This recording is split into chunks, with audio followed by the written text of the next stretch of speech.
Welcome, welcome to creating meaningful and engaging work environments with play. First, I would like you all to go around and introduce yourself, and please share your favorite color. Who wants to go first? Absolutely not. Don't do that. No, we're not doing that. I did. Please don't share your favorite color.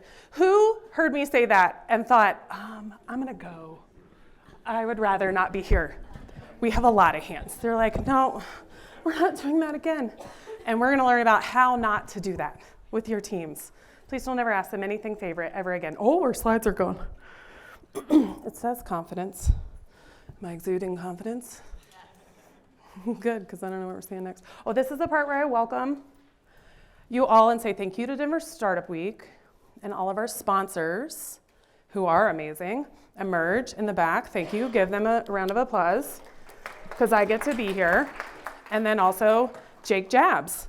You know he's a real guy. I saw his office upstairs at a meeting this morning. I was like, thank you, Jake. I thought you were dead, right? Like, I thought it was like in memorial of, he's not, he's alive.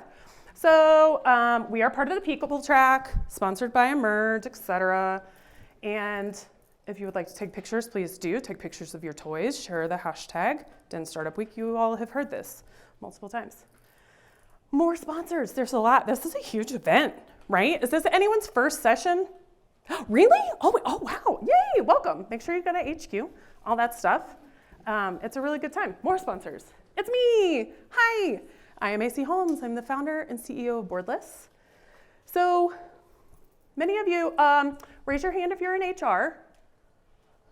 Raise your hand if you're in a people culture role. Some multiple hands, right? Entrepreneurs. There we go. Okay. So I am an entrepreneur, but I've never been in HR people before, and here I am at the people track. I was an SLP by training, speech language pathologist, for many, many years. I literally played for a living on the floor. Bubbles, Hot Wheels cars, Play-Doh, things in your chairs. That's what I did every day. It was a wonderful role. Sadly, it is the perfect intersection of education and healthcare and what that's been in the past 3 to 5 years. So I got burnt out, shocking, big surprise. I knew I wanted to do something different, but I knew it needed to have play. So I started trying a lot of things, tried the toy industry, tried some things. I was like, all right, let me just get my name out there. And decided to write an article called, Our Future Leaders Need Play. And in my research about what future leaders need, I was like, oh, our current leaders need play. Oh no, this is bad. It's bad. I think you guys all know that. That's probably why you're here. So I started BoredLess, where I offer playful work design. We do consulting and facilitation, et cetera, and you'll learn about more in today. So today we're going to discuss our current workplace, what needs to change, how play can affect that change, and then you're going to go home with ideas that you can take to the office tomorrow. Even you entrepreneurs, you can do it at your own office all by yourself if you want. But first, let's play. So now I am going to have you stand up, but you don't have to talk to anybody. In fact, you're not allowed to talk to anybody. So this is a voices off activity. This is called Tiger, Alien, Cow. So it's like rock, paper, scissors, but not. So tiger, everybody, roar. You do not have to do the sound if you want to. Oh, also, you don't have to stand if you don't want to. You are perfectly welcome to sit around and watch us. But tiger, roar, optional. Alien, bleep, bloop, bleep. And cow, Sarah's walking in. Sarah knows this game. Don't cheat. Just kidding. All right, so it's going to be like rock, paper, scissors, shoot, right? But tiger, alien, cow, go. And you just choose what your character is. Turn towards each other. And because when you, no, inward, so you can see like the most possible people. Look around afterwards, it's fine. All right, we're gonna give it a shot, ready? Tiger, alien, cow, go. Okay, now hold it. Hold your character, and everybody look around, because we're gonna go again, and the goal is for everyone to be the same character. So we're gonna end up with all tigers, or all aliens, or all cows, but you can't talk to each other. Okay, all right, hands down. Tiger, alien, cow, go. Ooh, oh, look around. Wow, y'all are gonna be quick, I think. All right, hands down.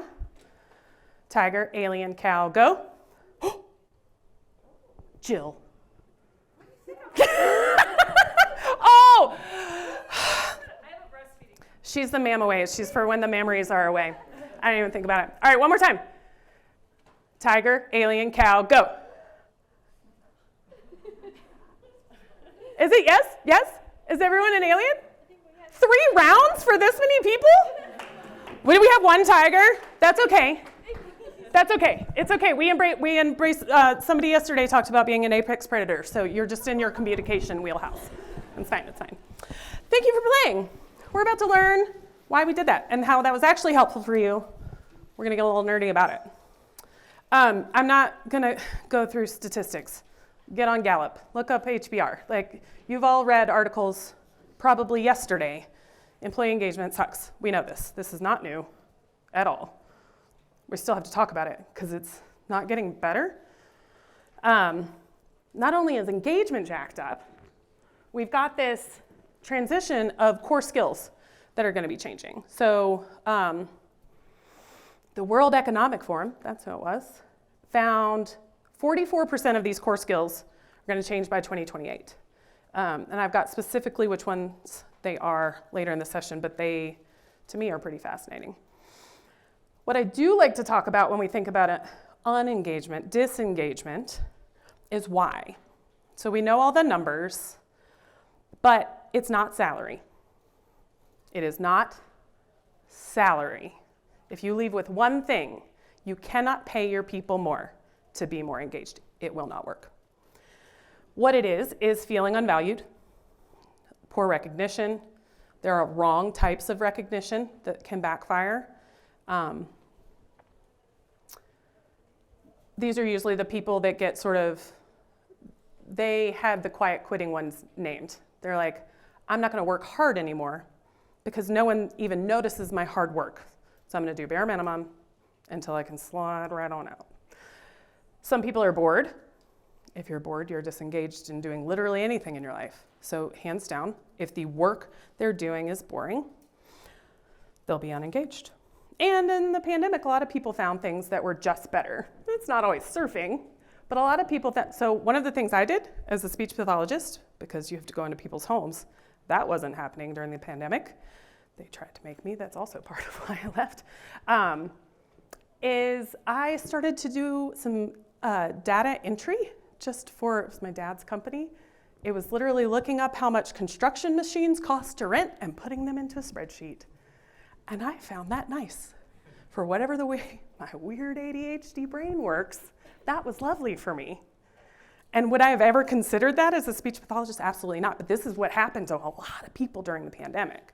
Because either they had to, or they just like, oh, let's try this and see what happens next.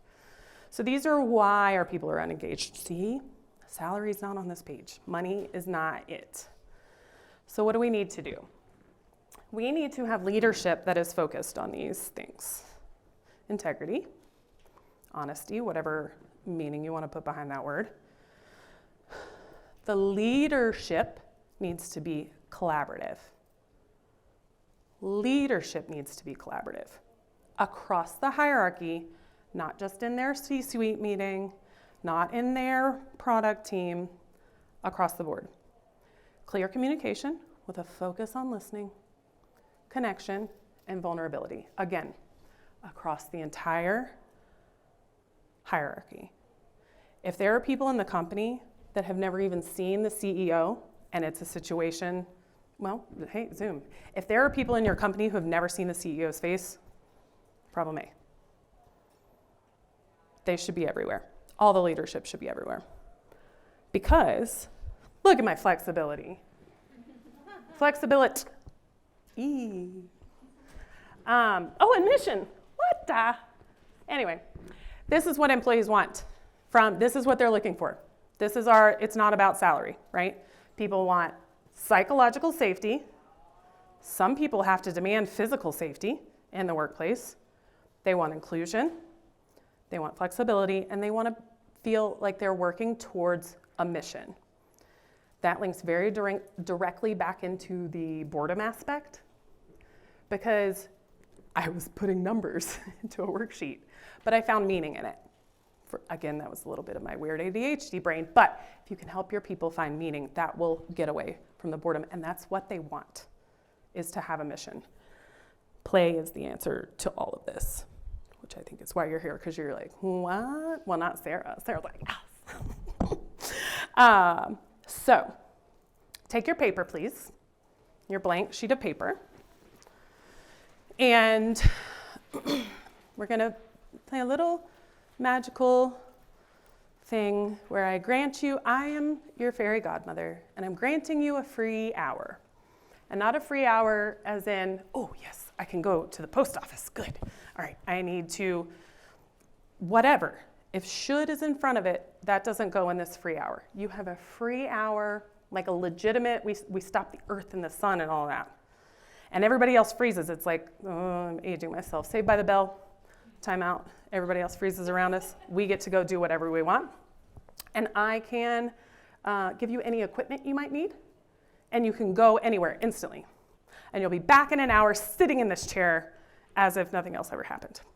So this is your hour of play. If you get that hour, what would you do? And I want you to write it down on that paper. I suggest not putting your name on it unless you want to, because we are going to share them in a way. And all of you are staring at me. I'm going to give you a few minutes because I know this is hard. So write down what you would do for that hour. Literally anything, literally anywhere. Not the post office. If anybody writes down laundry, let me know and I'll give you a hug, because you need a hug. It is, oh, yes, you can time travel. Ride a dinosaur, write it down. That's my new one, actually, now. No one's ever asked that before. We don't give out gold stars, but she gets a gold star. And if you have written yours down, this is no hurry, continue to take your time. Fold it into a paper airplane. I saw a big deep breath in the front row. And if you're really anti-airplane, you can ball it into a ball, because balls are fun too. But already, I love it. She's like, I'm just going for it. But a simple in half, corners down, and then an extra fold, however you wish. Some people do it crooked, some people do it straight, however you want. Like I said, or a ball. Balls are also acceptable. And then we are going to stand up again when you're ready, and everybody has a plane or a ball. And we're going to face inward. That's okay. Yeah. Just start us. Good job. Yep. Up we go. Everybody up. If your plane is done.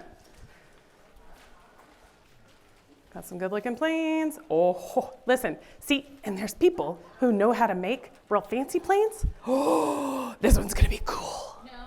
I bet it is. All right. 20-ish more seconds. Again, a ball is, I'm going to do a ball with you guys. Yeah. Listen, I mean, that people make millions and millions of dollars with just a ball. Sports people. Yeah. I feel like people are like, what? Well, right. Also that lucrative industry. All right, now launch them into the air and find someone else's. Okay, ready, set, go. Whee! And then just pick up someone else's. Anybody else's. And if you accidentally pick up your own, share it with someone else.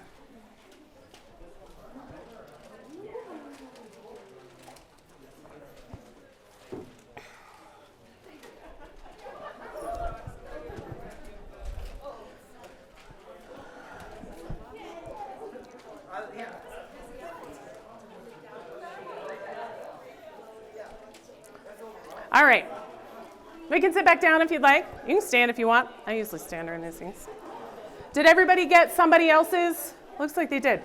Oh no, does anyone have one under their chair that's like hiding? We're missing one.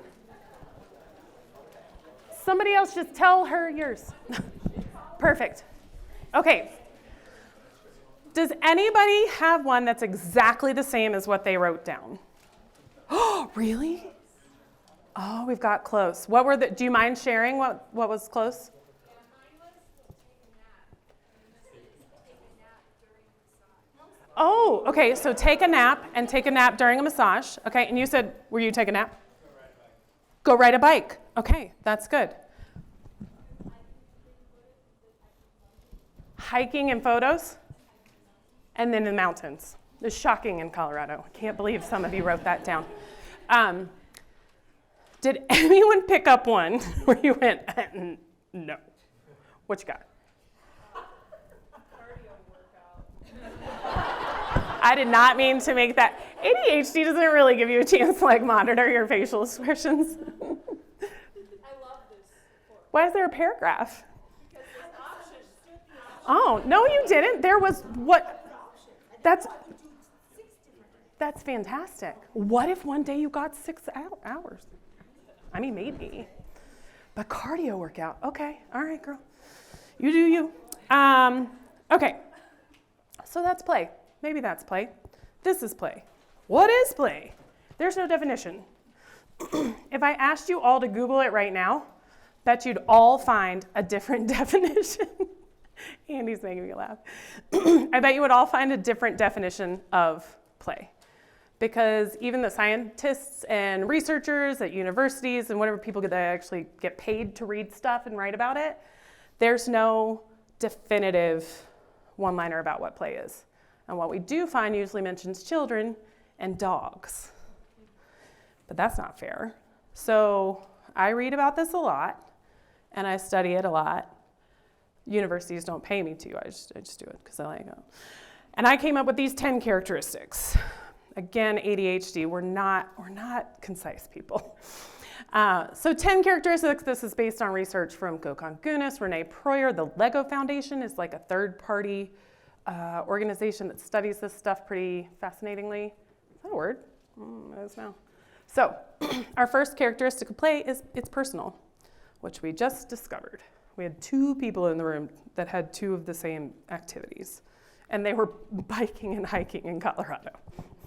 So play is very personal. It will be different for everyone. Play needs to bring you joy. Joy is also very personal. Play needs to be beneficial. We're going to go over those benefits in detail in just a few moments. Some aspect of play has to be optional. It cannot be required. There can be rules, there might be structure, but you must have some sense of control of like one piece, one aspect of whatever it is to make it play. Play needs to be seemingly purposeless. There might be some really great outcomes. A cardio workout, hiking, biking, that's really good for your cardiovascular system. But most of the time, that's, especially hiking in the mountains, that's not why we're doing it, right? We're doing it to be outside, commune with nature, etc. Seemingly purposeless. Actively engaging, that doesn't have to mean physically, although we did say a lot of physical things. Did anyone have something that was very much not physically engaging? This is really beautiful. Sit on a lush forest floor in the dappled shade and watch a creek flowing and the bugs in the grass. Goodness. While they write poetry, because that is a poem. So, not physically engaging, but for that person, cognitively engaging, mentally engaging, spiritually engaging. It needs to be intrinsically motivating. So, kind of related to the seemingly purposeless there. You can't be seeking external validation or reward, salary. But intrinsic actually goes a little deeper than that. It doesn't just mean internal. The word itself actually means essential to your core, to your being. So motivation from that deep within. It needs to be iterative. You're entrepreneurish, you know what that means. It has to be skill balanced. If it is too easy, you will get bored. If it is too hard, you will get frustrated and quit. So a nice skill balance. Now, if you get those 9, ta-da, play. But if you can add a socially interactive piece to it, optionally, intrinsically motivating, if you want to, your benefits may level up with some extra neurochemicals that we're going to talk about in just a minute. So this is play, my very concise definition. And this is part of where it happens. I am not a neuroscientist, and I say things like here-ish. This is our prefrontal cortex, somewhere behind your forehead. And the prefrontal cortex is in charge of our executive functioning, which is pretty much what it sounds like. It's the CEO of our brain and our body. It's making hard decisions. It's following rules most of the time. It tends to be a little rigid, and sometimes it can be a little bit negative, depending on what's going on. As a speech pathologist for many years, clinically and educationally, we were taught that this area of our brain developed up until the age 25, and that was it. Good luck after that. So the whole concept of, should 18-year-olds vote? Not getting into the political aspect of it, but like literal decision making, because this is still a mushy mess kind of thing, is a little bit legitimate. However, 25 is not a magic cutoff going, aha, yes, now I can make wonderful decisions. Because what they didn't tell us was that this part of our brain can continue to develop. It will get to a point where it is mature around your mid-20s, but it can continue to develop, and that is done through neuroplasticity. So neuroplasticity, brain, plastic, ability, malleable, to change, develop, to learn, and to grow. Our brains are capable of this across our entire lifespan. I don't know if any of you have seen some of the videos going around on the various platforms and whatnot of like nursing homes and rehab centers with little old grandmas and grandpas, and they're like throwing balloons up in the air and they just have cups taped to things. And I've been in a lot of nursing homes in my previous role, and these are the happiest I've ever seen these people. And I'm excited to see such a wide range of it, because I'm fully expecting some really good research to come behind this as we start to see in those types of things, livelihood, life expectancy extending, less instances of dementia, less self-isolation because of that. Because what they're doing is keeping their brains plastic. And that's what play can do for our brains. So we're going to dig into a little bit more, because I think that's obvious for kids. Generally, I would love for everyone in this room to believe that children learn best through play. Yeah, most of the time, yeah. Kindergartners should not be using worksheets. That's a different conversation. But a lot of times, we all think, oh, well, yeah, but that's kids. Kids are supposed to learn through play. That's the way it does. And then our brains grow up, and then we don't learn through play anymore. But the cool thing about our brains, it's very efficient. So if our brain doesn't need something, it gets rid of it, just completely. Anyone been around a newborn? Like a fresh newborn. Okay. So you may have experienced, you put your finger in their tiny little hand, and they grasped it. It's not magic. I'm sorry, especially dads. They have no idea what they're squeezing. They don't know what it is. Their brain, it's touch, squeeze, probably supposed to hold that. I don't know why. Rooting, same with newborns. If you touch their cheek, they turn to it. Maybe that has food in it. Right, Jill? Rooting? Jill, what happens if you touch a toddler in the cheek? He's not turning to it to get nutrition. He might bite you. Not the same, because his brain got rid of that reflex, because the toddler can eat and drink on his own. So our brain doesn't keep things around that it doesn't need. But as adults, all of the circuitry and the neurochemicals and the neuronal pathways and everything that were there to play as a child go nowhere. They are still there across until our final day. So, if our brain is keeping something, then we must need it. It could be argued at a survival level.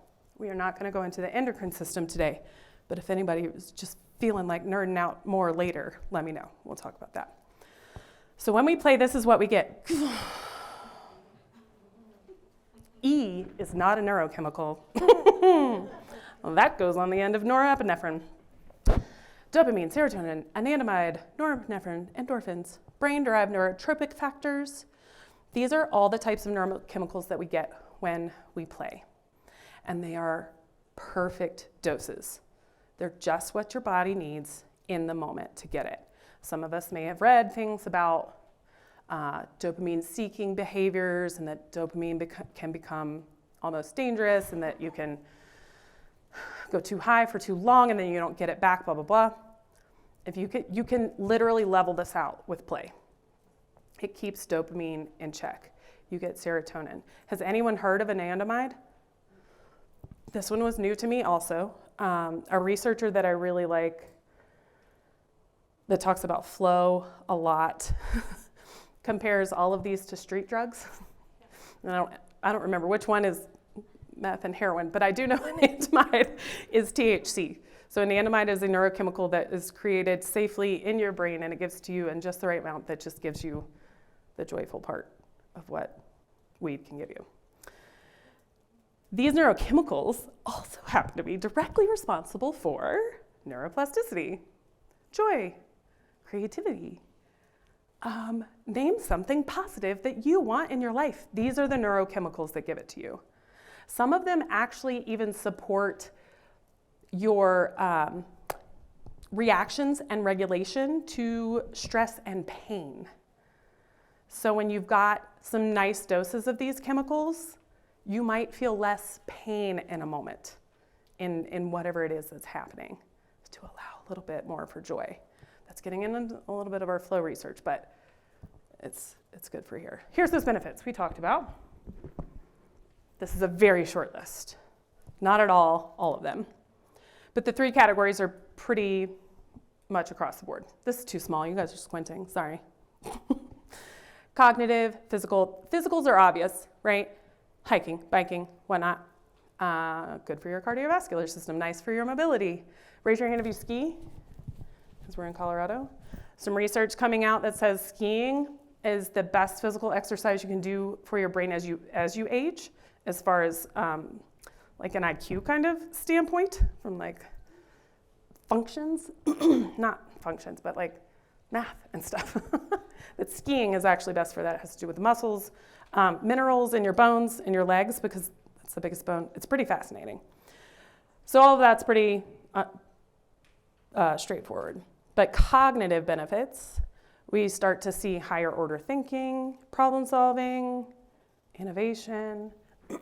Mental is reduced stress. Norepinephrine is very good for that. We see improved relationships. Your communication gets better, kind of without even trying. And then adaptability and vulnerability. And like the good vulnerability, not your computer's gonna crash because you got a virus vulnerability, or the good vulnerability, like the Brene Brown vulnerability. And these directly translate into benefits in the workplace. We start to see faster learning, more innovation. Synthesis is like a buzzword, synthesis. But it's like analytical thinking and creative thinking, synthesis. Adaptability, flexibility, resilience, all that kind of stuff. Psychological safety comes from trust, from communication, from those improved relationships. One-on-ones are going to be easier. People management, vulnerability, again, just because that one's really important. And then we even save money because there's less absenteeism. We are sick less. Our well-being is better. So we are actually at work. So our employer-provided intervention, those numbers go down, that sort of thing. So those are our nice ones. So here's those skills we talked about. Because those benefits, which are coming directly from those neurochemicals that we get when we play, are leading into these skills. So these are the ones I mentioned at the beginning. World Economic Forum. all my ADHD notes on a slide for you. So the asterisks are new for the coming years. These are the new skills that we are going to see that leaders and people need in the next 4 years. And this is back to that 44% of core skills are changing because we have to start seeing systems thinking and AI and big data, and motivation and self-awareness, talent management. I love seeing number 10 on here. So I think when we're in corporate roles and team roles and we're not customer facing, it's really easy to forget about that. But it's always the end goal. Creative thinking and analytical thinking flipped. We'll have to ask the researchers that. They seem sort of the same thing to me anyway. Technological literacy has jumped up from 6. Curiosity and lifelong learning. Do you know what it takes to have lifelong learning? Anybody? Curiosity, neuroplasticity. Yes. That one's moving up. Resilience and flexibility and agility is coming down from 3, but only because the other things are equally as important. I mean, I don't think these are actually like 1 to 10 ranked. They're just, this is what it is. So I'm happy to send this slide deck if anybody wants to like look at this slide, next to this slide, next to this slide, and go, wait, these directly correlate. So play will get you these skills. I also want to introduce this concept. This is a definition that we have, but it's not of play, it's of playfulness. Playfulness as a noun. Noun? Adjective? Either one. Who cares? Whatever it is the ability to reframe a situation to be interesting, entertaining, or stimulating. We have gotten 30 minutes into a session on play, and I've not said the word fun one time. And it's also not in this definition. And it wasn't on my 10 characteristics slide, because fun is also incredibly subjective. Every definition you find of it will be completely different. And what you think is fun is probably not what you think is fun. And I bet I'm real picky about what I think is fun. If you get into some personal play identities, what's called whimsical, it's a nerd. So what's fun for you is not necessarily for someone else. All we have to do is make something interesting, entertaining, or stimulating. And for those of you that may have been in a role, who maybe the leadership, or even you who were like, I would like to do something fun for my team, and then had a really hard time, this is why. Because you will not find something that's fun for everyone. I mean, maybe there's a unicorn team out there that they just are the exact same person. That's not good, though. You probably need to analyze that. So don't worry about fun anymore. Use the word however you want. I mean, whatever. You do you. But don't focus on the pressure of fun. Because I think, too, a lot in our day in social media, and it's starting to become a thing. There's been an article recently in Newsweek about it. We're seeing a lot more. Glennon Doyle's talking about it. Brene Brown has talked about it. Having fun at work, this is important. And the reason it's not quite spreading on a practical level is because fun is hard for adults. Because our prefrontal cortex, here-ish, does get in the way. It's rigid. It doesn't want you to do that. But when you play, you kind of you skirt around it, so it works. So taking this definition to use, and when you're thinking through what play might be for you, and how to introduce play to yourself, or your family, or your team, or whatever. Here's what it's not. It is not trust falls. It might be happy hours, but be careful. It can be very problematic. I think everybody knows that. Office Olympic days are very popular, and I don't want to offend anybody in this room maybe that has done an Office Olympic Day first, and who might say, we did that last year, it was really great. People loved it. Some people did. I know, I believe it. I know them. But I also know the people who really hated it. And the people it is impacted more by the people who hate it than the ones that enjoyed it. So just be very careful with those. Mindfulness at the office, yes, please. Not yoga at the office. Please don't make your employees take off their shoes. Ping pong table and a keg? No more. We don't need that at the office. Everybody sees those. They're like, did anybody see the Japanese nap pod article come out? That their Japanese offices were, they showed them, they're like sitting at the desk, and they just went like a pool chair, and they laid down and took a nap, still at their desk. And the vast response is, well, they just want to keep you in the office longer. So that's what people look at when they see these types of, just try this, throw this at them. They just think that you want them to be there more, that you're trying to take more from them without them offering. Excuse me. So this is what it is not. But that's not why you're here. You want to know what it is. So what it is playful work design. So I'm going to give you a few ideas. So if you're writing things down, these are the things that you want to write down. And if you don't want to write them down, I will come to you and do them for you.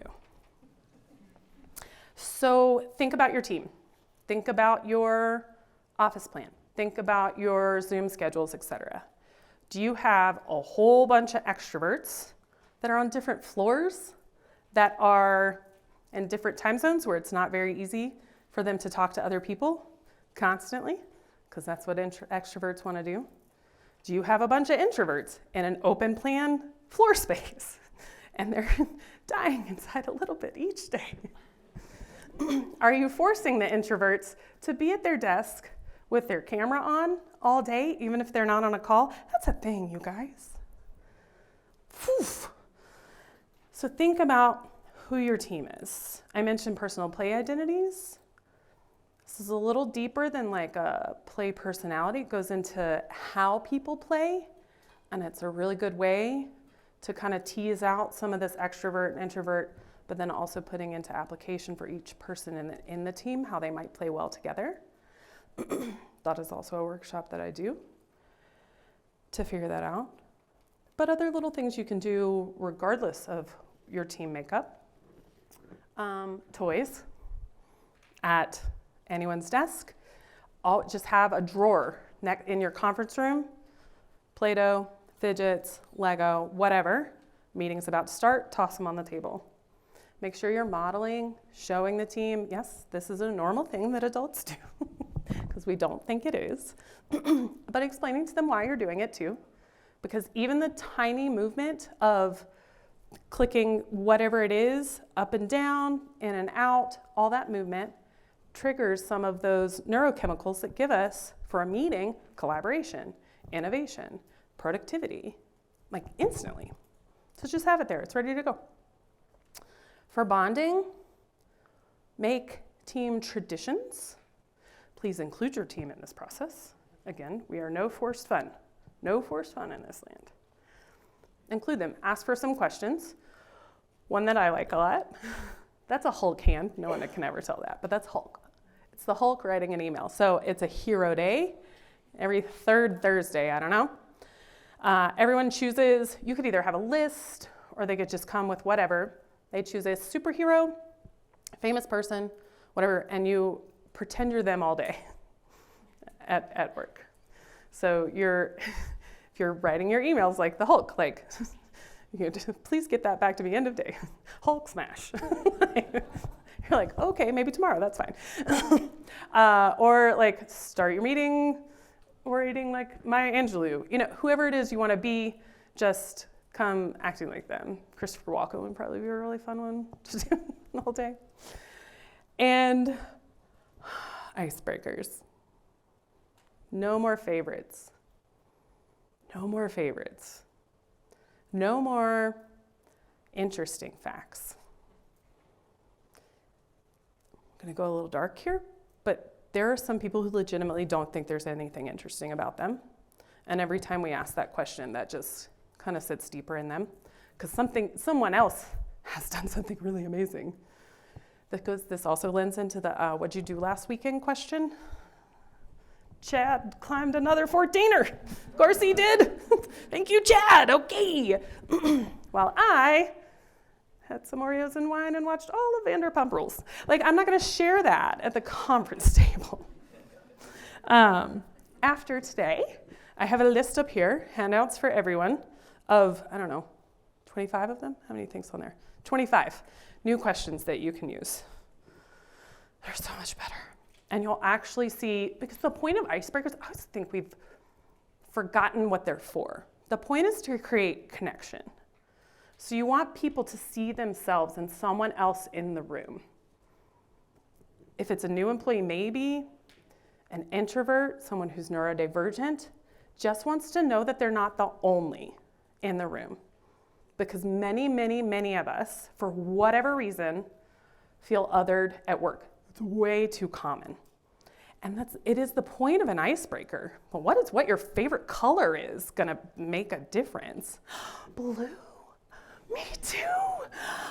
No, that's not gonna happen. Pizza, no pizza. Then we're just gonna start arguing about pineapple, and we do need to get to work. So these are some things you can do. Oh, my coffee station. And my Lego table. Gosh, ADHD. So if you have a ping pong table, take it and cover it in Lego. Not kits, no directions, it's not a challenge. You might be able to work to that, right, Jill? Some people challenged really good. But just have them out there. I'm in my office. I get off a very terrible call. I walk outside, and I just need to sort. I just need to find all the red Lego. This is a very personal thing. This is legitimate. This is what I would do. And that would make me very happy, and this would be very good for me. What's your name? Tamla. Oh, hey. So sorry. I know Tamla. So then Tamla is just walking down the hall, and Tamla sees my tall red stack. Tamla is a software coder, and I'm a receptionist, but I was on a client call. I don't know. Anyway, we don't work together. We barely ever talk. But she sees my tall stack of red Lego, and she sees the red Lego way on the other side, and she grabs it and she hands it to me. Oh, thank you for the red Lego. And then she gets some orange, and we start to make a rainbow. That ended up being very woo-woo, but that's what it is. Simple connection, two people, different teams, now have had an opportunity to talk to each other maybe they never would before. It's very low pressure. We didn't have to force that at all. Coffee station, same concept, giving people an outlet for creativity. And maybe your more creative people might come out and be like, I will build a house or something really cool. I just like to stack colors. That doesn't always have to be it. So with a coffee station, providing other options and a recipe book so that maybe you can try vanilla and hazelnut together and you never thought of doing that before. And then, what's your name? Zach comes up and he goes, yesterday I did vanilla and so-and-so, and it was better than the vanilla and hazel, and I'm the janitor, and he's the CEO, and now we're talking, right? So this is nothing. This takes 2.5 minutes rather than drones around your office. Black coffee, back to my office. So there are some ideas for you.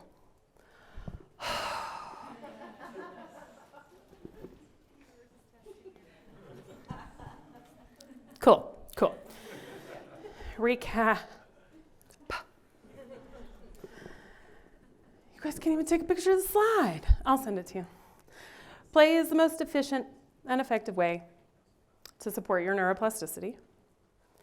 Play is widely beneficial, physically, cognitively, mentally, personally, also in the office.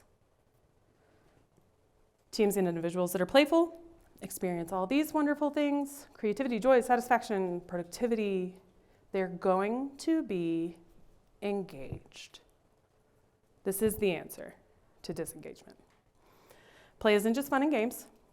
Definitely not forced fun or gamification. Gamification is a whole hour talk. For me, anyway. It's probably very simple. If anybody wants to ask, I'll let you know. It doesn't really take an hour. And if you want more of this, if you want any of the statistics, Although I didn't really share any because you don't need them anymore. We know it. But if you would like some statistics specifically on the workplace benefits, I have some. They're ridiculous, like 400 to 700% more creativity, 500% faster learning.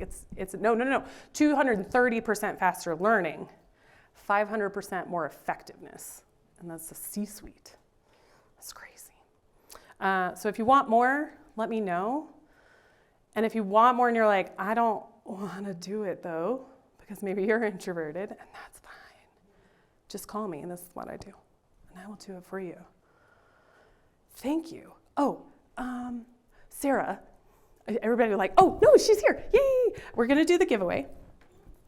So I have a giveaway, and then I have handouts. And then if you'll scan this QR code, has anybody done Talkadot before? Anyway, it's called Talkadot. It's just feedback. I think you just click like 6 happy or sad faces for feedback, and it'll lead you to the free personal play identity. It's like a mini exercise. It's part of what I do in my workshop. So if you'll just take just a few seconds to fill it out. Jill said love you. Oliver Arand. Yay! You were already standing. Did you know? Are you psychic? Yay! So this is a Shishibo cube. Does anybody have one of these on their seats? Yeah, so these are, will you show them how it so it moves from a cube into that, and it's incredible. Fun in Motion Toys, if anybody, I think if you use Let's Play 10, you might get 10% off, I think, maybe. But Shishibo, and you can remember it's shape, shifting, box. I just think that's so clever. Wish I thought of it. Yeah, ta-da! Any questions? We have plenty of time for questions. Yes? So can you give some examples of how you do this with a remote workforce? Yes, so on Zoom. So we can't give them a Lego table, but we can ship them a pack of Lego, can't we, Jill? I'm going to answer. Oh, yeah. She came to visit with my team, global team. There was 8 or 10 of us. Mm-hmm. And she had the homework ahead of time to get 6 Lego bricks, and that was the only materials we needed. And ran the whole thing, 3-day session. She came in each day and just did a little icebreaker thing. Mm-hmm. Yeah, just being more considerate about icebreakers are a big one on virtual teams too, and the questions we ask during breakout sessions, and being careful about. There's an aspect of randomizing your breakout rooms, right? But also being wary that not all your introverts end up in breakout room 1 and no facilitators in there. So just thinking about from that concept. Are you thinking of a particular situation or just in general? Okay. Yeah. Yeah. There's lots of virtual, so generally, so you could do Tyler Grayley and Cal over Zoom. Anything that's, that you can see. One of my favorite things to do, well, in person and virtual, but virtual works really well. Oh, Allie left, but drawing with your eyes closed, that's a nice one. Takes 30 seconds. And so that's another thing that's really important to me is making sure that what we're doing, because the reason everybody hates fun at work is because we have work to do. And I would very much like to get back to work and go home. And that is so valid. So when we're incorporating it or using things that take 30 seconds or maybe 2 minutes and in their middle things, but also being very conscious about communicating that with your team and sharing the information with them about this is why we're doing this. Yes, we're gonna take 2 minutes. I know you wanna get started, but this is what we're doing for our brain, because if we effectively release all these neurochemicals, then the meeting's gonna go faster anyway. Problems are gonna get solved faster. We're gonna see innovation quicker. So communication is my big thing. Yes? Yeah, so I noticed when you were talking about actionable play, a lot of what your examples led to was connection. Mm-hmm. So can you talk more about the relationship between play and connection in the workplace? So, play, I believe, I didn't go very much into the vulnerability piece. Play is a way, okay, who really likes to fail? Who's like, today, gosh, I hope I fail? No? Jill, come on, Jill. Jill's like the consummate entrepreneur. Play, but raise your hand if you know the importance of failure. Right. We know that it's important that everybody has to do it, like we get it. Play is a really lovely way to fail without consequence because it's low stakes. Who cares? Okay? So when you're playing together as a team, whatever it be, on Zoom, wherever, you're allowing yourselves to fail together. And if it's the Lego challenge, right, Jill? Who was it that just could not get it? Nate, like he could, and every time I was like, oh, but no one got mad at him, like he wasn't fired. It's no big deal. So play, the way it works in our brain, is like mindfulness. So if you understand mindful breathing, right? The more we practice mindful breathing, the more we find ourselves, hey, I just took a couple breaths in that stressful situation.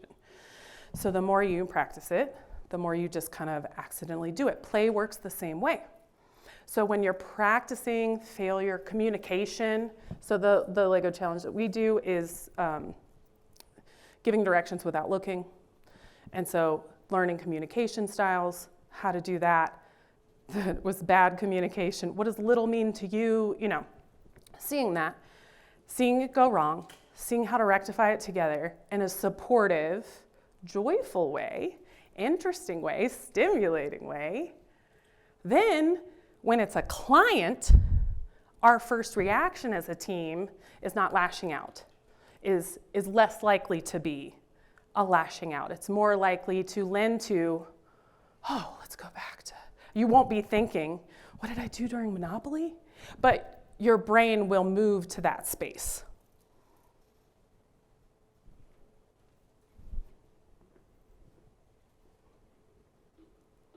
Wow, that's quiet, yes. Talk a little bit about, I think it is kind of a tricky balance that I struggle with on some of the things I work with between playfulness and people having different senses of humor. Oh. Talk about that a little bit. Humor. There's a really good book called Humor, Seriously. Humor, seriously. It's very good. She goes pretty deep into it, like from a research level. She ventures into improv land where I do not live, but it's still very interesting. Humor, just like play, what you think is funny, someone else may not think is funny. And when it comes to humor, this has the potential to really get twisted fast. Using playfulness in a way where we are truly just reaching connection, or seeking connection, practicing communication, failing together, will not only provide opportunity to showcase your sense of humor, to see how that lands with some people rather than facilitating a meeting, and practicing your jokes during that as a new leader. That book has some really awful examples of leaders trying to be funny and it going horribly. I think we've probably all been in one of those situations. So thinking about, let's not try to be funny. Let's not try to have fun. Let's be interesting or entertaining or stimulating. So going back to that. As far as a general rule for it though, research shows very strongly that self-deprecating humor is generally very good. Audiences respond very well to facilitators, leaders, whatever, exhibiting self-deprecating humor. It has shown more trust in that person. I don't really get it, but I mean, I've experienced it too, so I'm like, I get it, but on a research level, I don't know why. I did the book. And then never ever punch down, only punch up. So if you are joking about others, which can come to be, if you are in a truly solidly psychologically safe team, then a lot more types of humor can come out. But on a general rule, only punch up. My boss, Jill, can't believe Jill did that. My assistant, absolutely not. No, never ever say anything about anyone below you, even if you think it's just going to be funny.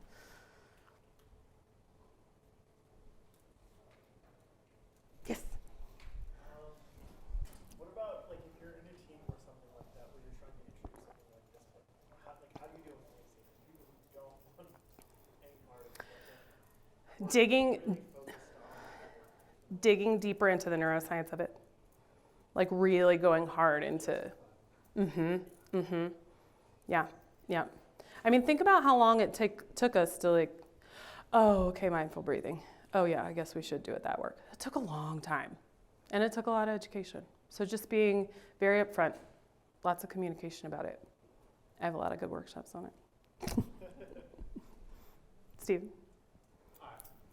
What is the worst question you've ever, like, I forgot the word for it, like the worst, like, Icebreaker? what's it? Icebreaker. Icebreaker? What is the worst icebreaker question you've ever been asked? And is asking the worst icebreaker question a good icebreaker question? Maybe. Everybody write that on your handout when you leave. I don't really have an answer to this because I generally leave the room when icebreakers happen. I run from them. I do. That's why, part of why I do this work, because they are important, but I don't like them. Does anybody else have an awful one? Stephen, do you? So, He's like, should I share it?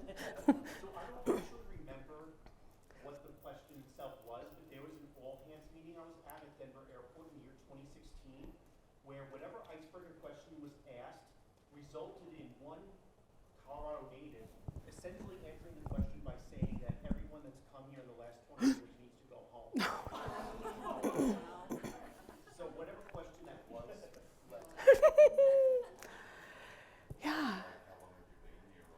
Yeah. So something you think is completely innocuous, right? Is that the right use of that word? Innocent. Innocuous.